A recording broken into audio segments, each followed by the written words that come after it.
Be me, 34 years old, spent the last decade of my life organizing sit-ins at corporate headquarters that exploit women in developing countries. Worked my way up from handing out flyers in grocery store parking lots to coordinating multi-state campaigns. Currently regional director for a nonprofit that runs intervention programs for trafficking victims. It's not glamorous, mostly consists of grant applications, coordinating with law enforcement, and holding the hands of women who've seen things I can't even imagine. But it matters. It fucking matters. Haven't spoken to Dad in about 4 months. Not because of some big blowout, just the usual drift.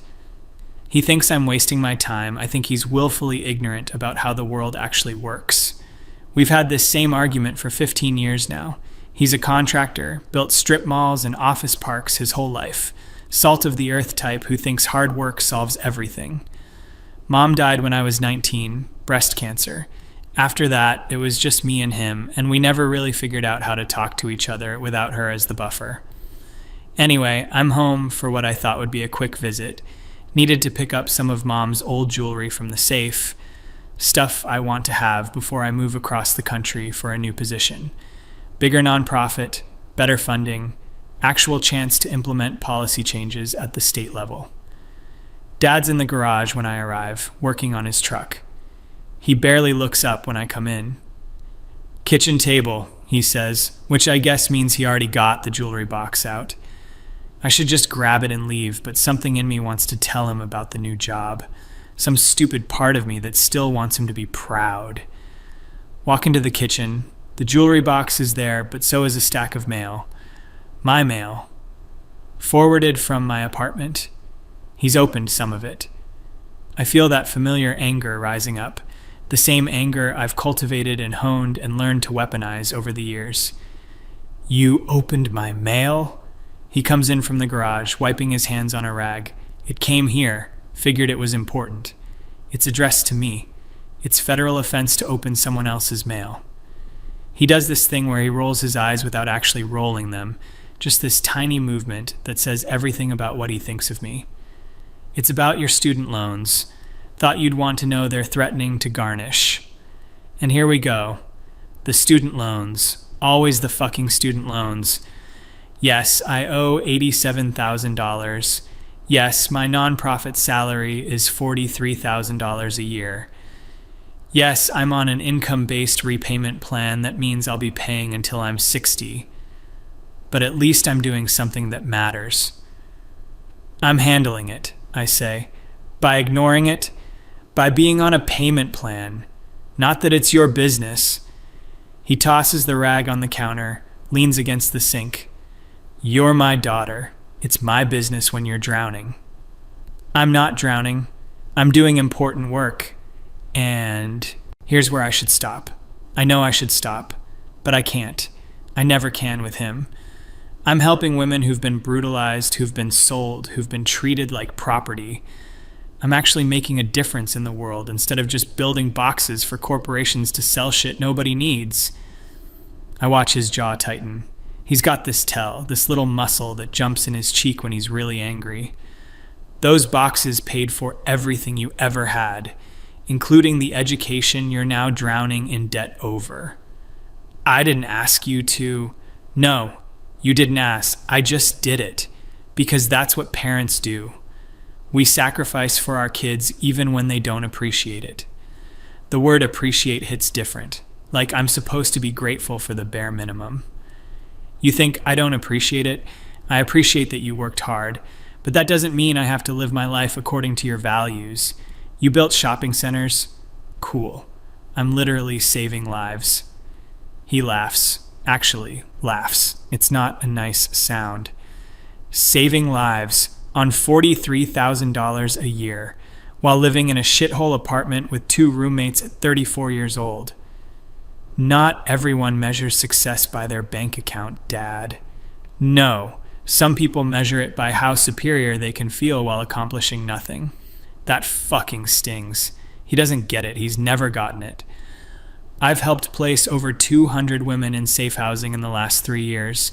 I've coordinated with law enforcement to shut down 2 trafficking rings. I've written legislation that's being reviewed at the state level. That's not nothing. And what did you give up for it? The question throws me. What? What did you give up? You're 34. No husband, no kids, no house, no savings. You're living like you're 23. When does it end? When the work is done. The work is never done. There's always going to be another cause, another crisis, another reason to set yourself on fire to keep someone else warm. It's an old line. He's used it before. And it always makes me furious because it misses the entire fucking point. God forbid I actually care about something beyond my own comfort. You don't care about things. You care about feeling like you care about things. There's a difference. My hands are shaking now. I'm good at arguments. I've spent years in rooms with hostile city council members and dismissive cops and bureaucrats who see women as statistics. But my dad has this way of getting under my skin like nobody else. You don't know anything about my work. You've never asked, you've never visited, you've never shown even a shred of interest in what I do. Because watching you destroy yourself isn't interesting. It's heartbreaking. I'm not destroying myself. I'm building something meaningful. You're hiding. And there it is. The accusation he's been dancing around for years. Hiding from what exactly? From having an actual life. From the possibility that you might fail at something personal. It's easy to care about strangers. It's easy to fight for people you don't have to live with, who don't see your flaws, who think you're some kind of savior. It's a lot harder to build something real. I'm going to cry, and I hate it. I haven't cried in front of him since Mom's funeral. You think I'm hiding? I'm in the fucking trenches every day. I see things that would break you. I hold hands with women who've been raped and beaten and sold by their own families, and I help them rebuild. That's real. That's the most real thing there is. And then you come home to your empty apartment and feel satisfied that at least you're better than everyone else. I don't think I'm better than... Yes, you do. You absolutely do. You think you're better than me. Better than everyone who chose a normal life. Everyone who wanted a family and a home and some measure of peace. You think we're all sellouts. All cowards who took the easy path. He's not entirely wrong, and that makes it worse. I think most people are sleepwalking through life, yes. I think most people don't want to confront uncomfortable truths about how the world works. No, you think most people are beneath you, including me. That's not. You've thought it since you were 20 years old, since you went to college and took those classes and came back full of righteous anger at everything and everyone. Your mother and I, we were suddenly part of the problem. Everything we'd built, everything we'd done, it was all complicit in some grand system of oppression. Mom wouldn't want to be dragged into this, but he keeps going. She used to cry, after you'd visit, after you'd spend the whole weekend lecturing her about ethical consumption or the patriarchy or whatever the cause of the month was. She'd cry because she didn't recognize her daughter anymore. That's a low blow. That's beneath even him. Don't you dare put words in her mouth. Mom supported me. Your mother loved you. That's not the same as supporting every choice you made. She was terrified you were going to wake up at 40 and realize you'd wasted your life trying to fix things that can't be fixed. Nothing's unfixable. That's the kind of defeatist bullshit that keeps systems in place. Jesus Christ, listen to yourself. You even talk like a pamphlet. I grabbed the jewelry box off the table. I should leave. I should just fucking leave. But I can't let him have the last word. I'm moving to Portland. I got the regional director position at Alliance Northwest. It's a $68,000 salary, full benefits, and I'll be overseeing programs in 4 states. So you can stop worrying about me drowning. I'm doing fine. I expect some kind of congratulations, some acknowledgement. Instead, he just nods slowly. Portland. Of course. What's that supposed to mean? It means you're running again. New city, new job, same empty crusade. It's a promotion. It's what people do. They advance in their careers. It's what you do. You pick up and leave every few years when things get complicated. When people start expecting something from you beyond your activism. When someone might want to actually know you instead of just admiring you from a distance. There's something in his voice now, something I haven't heard before, something that sounds almost like grief. I'm not running from anything. I'm pursuing an opportunity. You're 34 years old, and you've lived in 6 different cities in the last decade. You don't have friends, you have colleagues. You don't have relationships, you have causes. You've structured your entire life to avoid anything that might require you to be vulnerable. That's amateur psychology, and it's bullshit. When's the last time you went on a date? The question catches me off guard. That's none of your... When's the last time you let someone get close to you? Really close, not just some ally in your movement or whatever. When's the last time you wanted something just for yourself, something that wasn't about saving the world? Unlike you, I don't think personal fulfillment should come at the expense of... See, you can't even answer. You deflect. Every single time. I'm gripping the jewelry box so hard my knuckles are white. I don't have time for this. I have a meeting in 2 hours. You always have a meeting. You always have somewhere more important to be. Some of us have responsibilities, and some of us use responsibilities as armor. He moves toward me, and I instinctively step back. The look on his face when I do that, it's like I've slapped him. I'm not going to hurt you, he says quietly. I didn't say you were. You flinched. I didn't flinch. You flinch every time anyone gets too close. Physically, emotionally, you've been doing it for years. This whole conversation has spun out of control. I came here for a box of jewelry, and somehow we're excavating my entire psychology. I'm leaving. Of course you are. I'm halfway to the door when he says it. I paid off your student loans. I freeze. What? Last month. I paid them off. All of them. I turn around slowly. He's standing in the kitchen, looking at me with an expression I can't read. You... what? $87,000.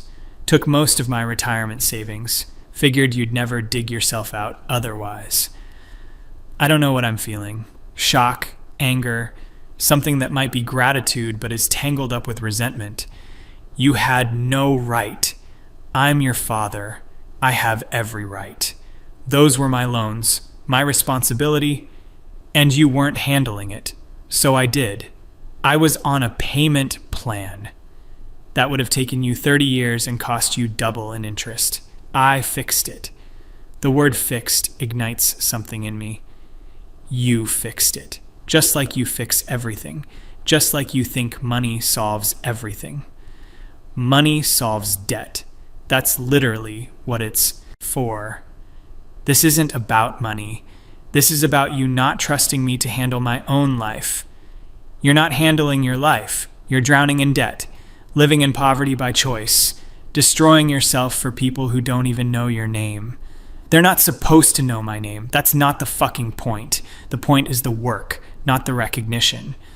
And what happens when you've worked yourself to death? What happens when you're 50 and alone and burned out and you've got nothing to show for it but a lifetime of martyrdom?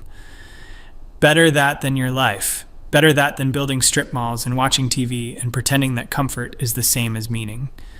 The moment it's out of my mouth, I know I've gone too far. His face changes. That muscle in his jaw stops twitching. He just looks at me with this horrible, cold clarity. You really believe that? I should take it back. I should apologize. But I'm so angry. At him, at this conversation, at the fact that he paid off my loans without asking. At everything. Yeah, I do. He nods slowly, walks to the counter and picks up his truck keys. Dad. I spent 30 years breaking my back so you could have everything I didn't. Your mother and I, we lived in a 1-bedroom apartment for 5 years, saving money so we could buy a house in a good school district. I worked 60-hour weeks so you could go to college, so you could have opportunities, so you could be whatever you wanted to be. His voice is level, controlled. That's somehow worse than if he was yelling. And you know what? I was proud of that. I was proud that my daughter was going to have choices I never had, that she was going to do something important with her life. He turns to look at me, but somewhere along the way, You decided that the life your mother and I built wasn't just different from what you wanted. It was worthless. We were worthless.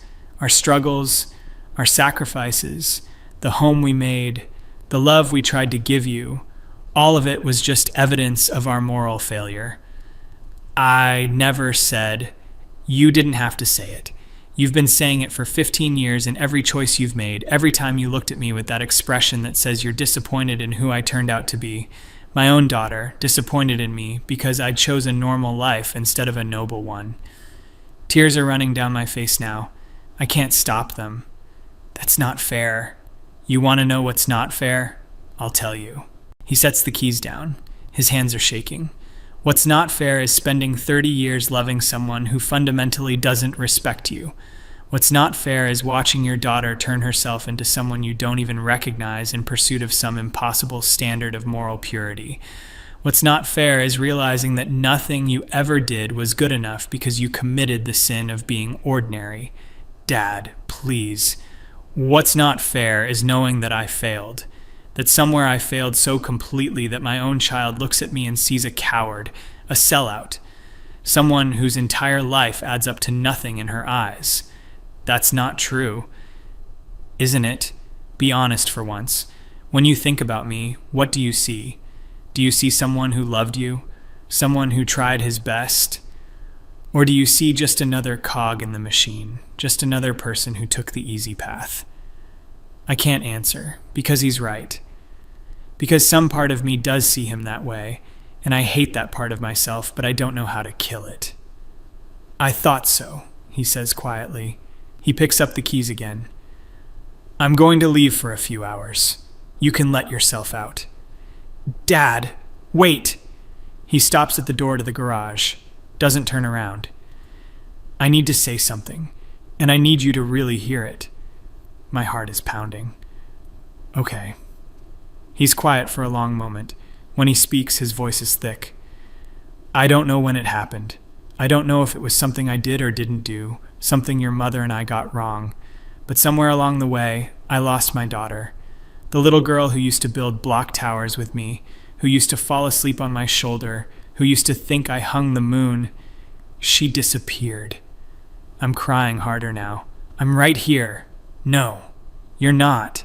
You haven't been here for a long time, and I kept thinking, if I just gave you space, if I just supported you from a distance, if I just waited, eventually you'd come back.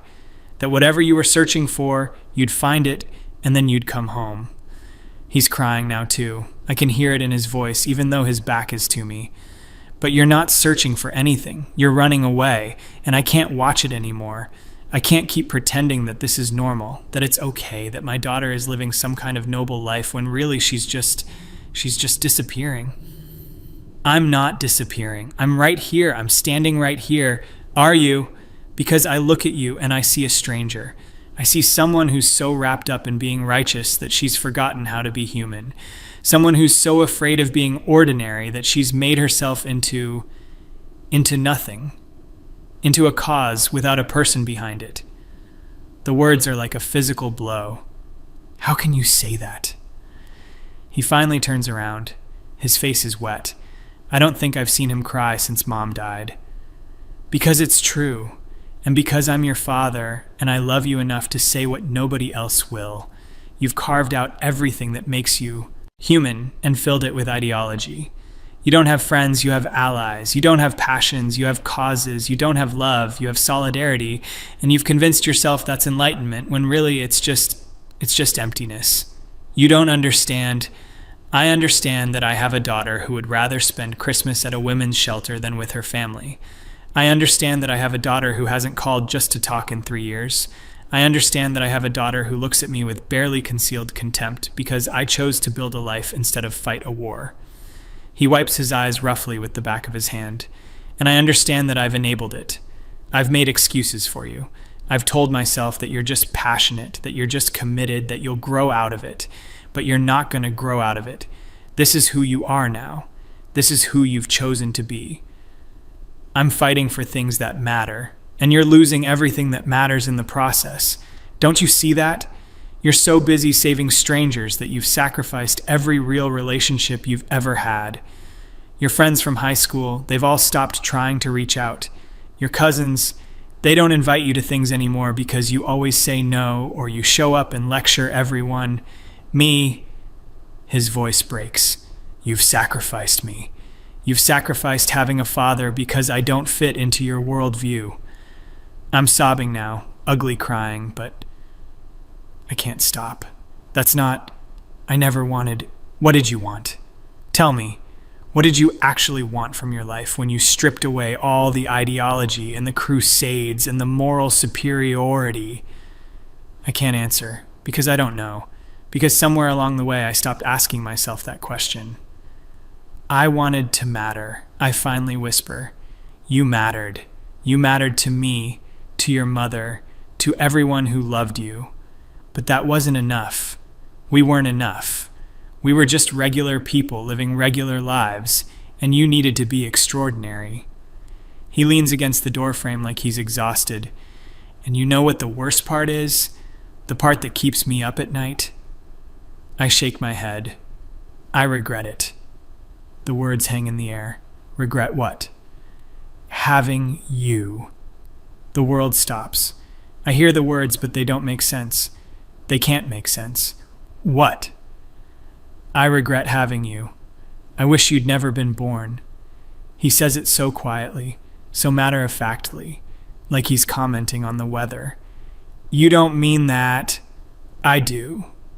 I've been thinking it for years, and I've never had the guts to say it, but I do. I look at what my life has become. I look at the person you've turned into, and I regret all of it. The sacrifices, the years of work, the retirement fund I just emptied to pay off your loans, all of it was a waste. I can't breathe. The room is spinning. Your mother's last year, she was so sick. She was in so much pain, and you visited maybe a dozen times. You were always too busy, always another protest, or another crisis, or another reason you couldn't come home. And she never said anything because she didn't want to burden you with her expectations. He's looking right at me now. His eyes are red, but there are no more tears. But I saw it. I saw her heart break every time you canceled, every time you chose your work over her. And I told myself you didn't understand, that you were young, that you'd regret it later. But you didn't regret it. You gave her eulogy and turned it into a speech about women's healthcare access. You made her death about your fucking cause. She wanted her daughter, that's all. She just wanted her daughter to be there, to hold her hand, to tell her she loved her. But you were too important for that. You had to save the world instead. I'm shaking my head. This isn't happening. This can't be happening. And I've spent the last 15 years watching you turn into someone I don't recognize, someone I don't particularly like, and I've kept telling myself it was worth it, that you were worth it, that somewhere inside you was still my little girl.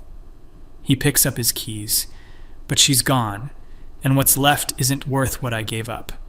The money, the time, the heartbreak, the watching your mother cry because her daughter thought she was too ordinary to love, none of it was worth it. Dad, please, I wish I'd never had you. I wish your mother and I had stayed in that one-bedroom apartment and taken the trips we always talked about and grown old together without the weight of a child who despises us. We could have been happy. We could have had a full life. Just the two of us. He opens the door to the garage. Instead, I got you, and you've made it clear every single day that you wish you'd gotten a different father, so I guess we're both disappointed. The door closes behind him. I hear his truck start. I hear it pull out of the driveway. I'm standing in the kitchen holding my mother's jewelry box, and I can't move. The words keep echoing. I wish you'd never been born. I wish I'd never had you. You weren't worth it. I don't know how long I stand there. Could be minutes. Could be hours. Eventually, I sit down at the kitchen table. The same table where I ate breakfast every morning before school. The same table where Mom helped me with homework. The same table where we used to play cards on Sunday afternoons. I open the jewelry box. Inside is the pearl necklace my dad gave my mom on their 10th anniversary, the bracelet I made her at summer camp when I was 8, her wedding ring, and a letter, addressed to me in her handwriting. It's dated 2 weeks before she died. My hands are shaking so badly I can barely open it. My darling girl, if you're reading this, I'm gone, and I hope your father remembered to give you my jewelry like I asked. I want you to have these things, not because they're valuable, but because they meant something to me, and you mean everything. I need to tell you something I couldn't say while I was alive because I didn't want you to feel guilty while I was sick. But now that I'm gone, I need you to hear it. I'm proud of you. I'm proud of your passion and your commitment and your desire to make the world better. Those are beautiful things. But I'm also worried about you. You've spent so many years fighting for others that I'm afraid you've forgotten how to fight for yourself, how to want things for yourself, how to let people love you. I know you think your father and I don't understand your work, your calling, but we understand more than you think. We understand what it's like to want to matter, to make a difference. We just found different ways to do it. We made a home. We built a life. We raised a daughter we love more than anything. That was our contribution. It might not change the world, but it changed our world. I worry that you look at what we built and see it as small, insignificant, too ordinary to matter. But love is never small. Family is never insignificant. The life we built together, the three of us, that mattered. I hope someday you'll let yourself build something like that. Not instead of your work, but alongside it. I hope you'll let yourself be loved by someone who knows all of you, not just the crusader, but the woman underneath. Your father loves you so much, more than you know. He would never tell you this, but there were times over the last few years when I'd catch him looking at pictures of you as a little girl, and he'd have this look on his face like he was mourning someone who died. Don't let him mourn you while you're still alive, sweetheart. Don't let your causes consume you so completely that there's nothing left. Don't make the mistake of thinking that caring about humanity means you can't care about the humans right in front of you. I love you. I will always love you. And I forgive you for not being here as much as I wished you could be. I know you were doing important work, but please let yourself be happy. Let yourself want things. Let yourself need people. Let yourself be ordinary sometimes. There's no shame in it. All my love, Mom. I read it 3 times. Then I put my head down on the table and cry until I can't cry anymore. The house is so quiet. I've never noticed how quiet it is. I think about calling my dad, but what would I say? Sorry you regret having me? Sorry I turned into someone you don't recognize? Sorry I wasted your life? I look around the kitchen, at the pictures on the walls. There's one of me at 8 years old, missing my front teeth, holding up a fish I caught with Dad. I'm beaming in the picture. He's beaming too, looking at me like I'm the most amazing thing in the world. When did that change?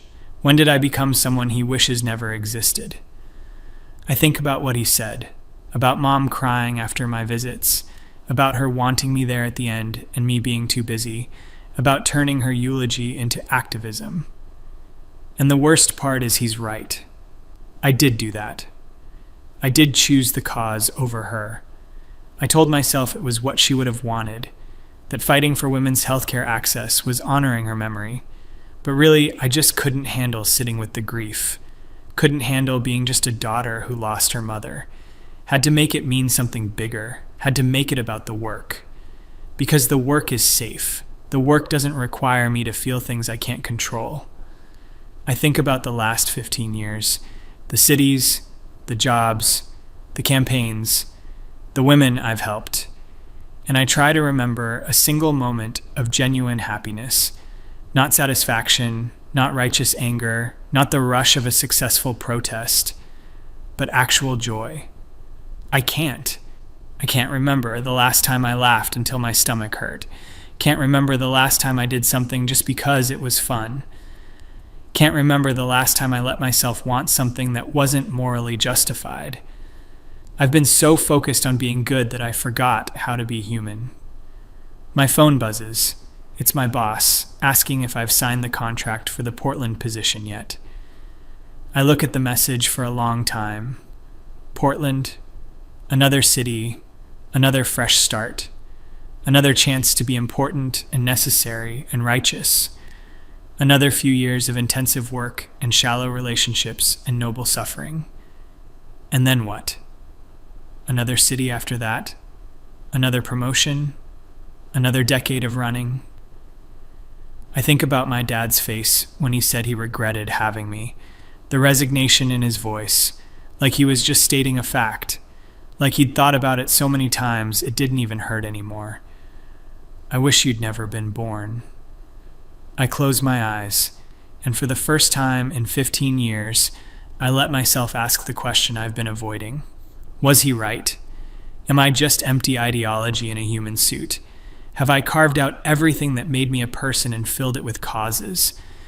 Is that why I can't answer when people ask me what I want? Because I don't want anything anymore. I just fight. That's all I know how to do. I look at my mom's letter again. Don't let him mourn you while you're still alive. But maybe it's too late. Maybe I already disappeared. Maybe the person I've become isn't worth mourning.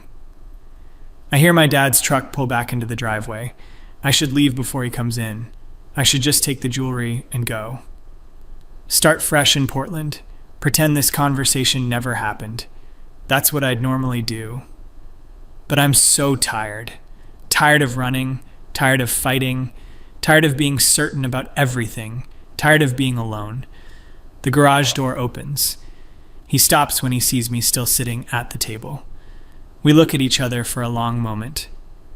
I want to say I'm sorry. I want to say he's wrong. I want to say something that will fix this. But there's nothing to say. He was right about all of it, Tut, and we both know it. I read Mom's letter, I finally say. My voice sounds strange, hollow. He nods slowly. She wanted you to have that. Wanted to wait until she thought you'd be ready to hear it. I don't think I'll ever be ready to hear it. He sits down across from me. We're at the kitchen table, like we've been 1,000 times before. But everything is different now. Everything is broken. I meant what I said, he says quietly. I don't regret saying it. I regret that it's true, but I don't regret saying it. I nod. What else can I do? I don't know how to fix this, I whisper. I don't think you can. And there it is. The truth we've been dancing around for years. Some things can't be fixed. Some damage is permanent. I'm supposed to move to Portland in 3 weeks. Are you going to? I don't know how to answer that. Because Portland means continuing to be this person I've become. This person my own father wishes never existed. But what else is there? This is all I know. All I am. I don't know. He looks at me with something that might be pity. That's the first honest thing you've said in years. We sit in silence. The afternoon light is coming through the window, catching dust motes in the air. This house used to feel like home. Now it just feels like a museum of everything I lost. I helped people, I say, and I hate how defensive I sound. The work I did, it mattered. It helped people. I'm sure it did. But it didn't help you, and it cost you everything else. He stands up, walks to the counter, pours himself a glass of water. Your mother used to say you had the biggest heart of anyone she knew, that you felt things so deeply it scared you. That's why you were always rescuing hurt animals, always defending the underdog, always fighting for fairness. He turns to look at me, but somewhere along the way, that big heart became a burden instead of a gift. So you turned it outward. You couldn't handle feeling your own pain, so you took on everyone else's instead, and you called it activism. I want to argue, want to tell him he's wrong, but I can't, because he's not.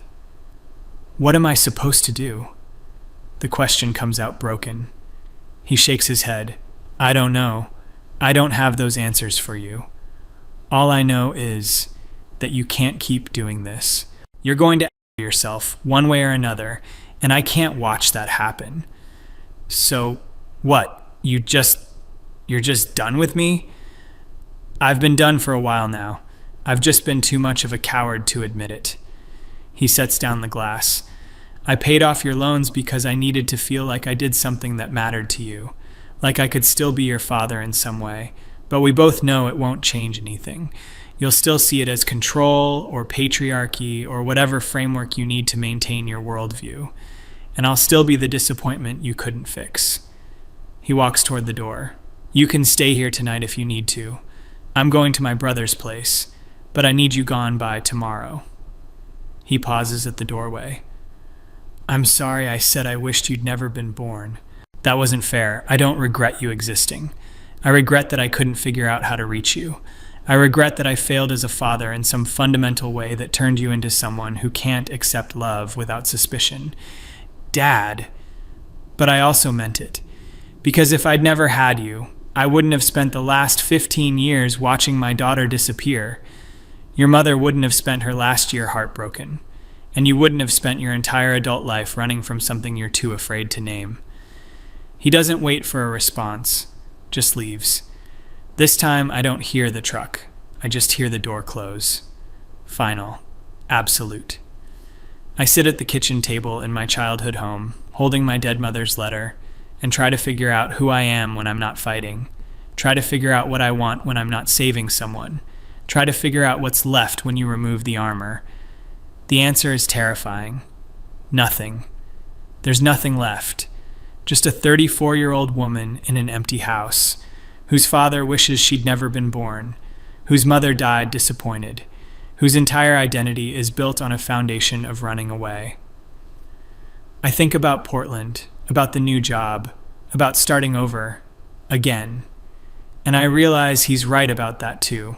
I'm not searching for anything. I'm just running. Running from the fact that I don't know how to be loved. Running from the possibility that I might be ordinary. Running from the terrifying reality that all my fighting and crusading and sacrifice might not actually mean anything. That it might just be noise I made to avoid silence. I look at the picture on the wall again. Me at 8, holding that fish, beaming. That little girl had a father who loved her, a mother who loved her, a home that felt safe. When did I decide that wasn't enough? When did I decide that being loved wasn't as important as being right? I don't have an answer, and that might be the worst part. I don't have answers anymore, just questions I'm too afraid to ask, and a father who regrets ever having me. Some things you can't come back from, some things you can't fix. Some damage is permanent. I think this is permanent. I think I broke something that can't be repaired. Not in him. In me. I broke myself so thoroughly that even I can't find all the pieces. And now I'm just supposed to what? Go to Portland and pretend this didn't happen. Dive into the work and forget that my own father wishes I didn't exist. Keep fighting for strangers while the people who actually loved me slip away. The sun is setting. The kitchen is getting dark. I should turn on a light, but I just sit here. In the dark, in the quiet, in the ruins of everything I thought I was. My phone buzzes again. Portland. Decision time. I look at it for a long time. Then I turn it off. I don't know what I'm going to do. I don't know who I am. I don't know how to fix this. But I know one thing. My dad was right. About all of it. And that knowledge is going to haunt me for the rest of my life. Because you can survive a lot of things. But you can't survive being the daughter your father wishes never existed. You can't survive that and stay whole. And I'm not whole anymore.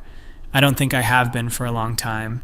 I just didn't notice because I was too busy being righteous. Too busy being important. Too busy saving everyone but myself.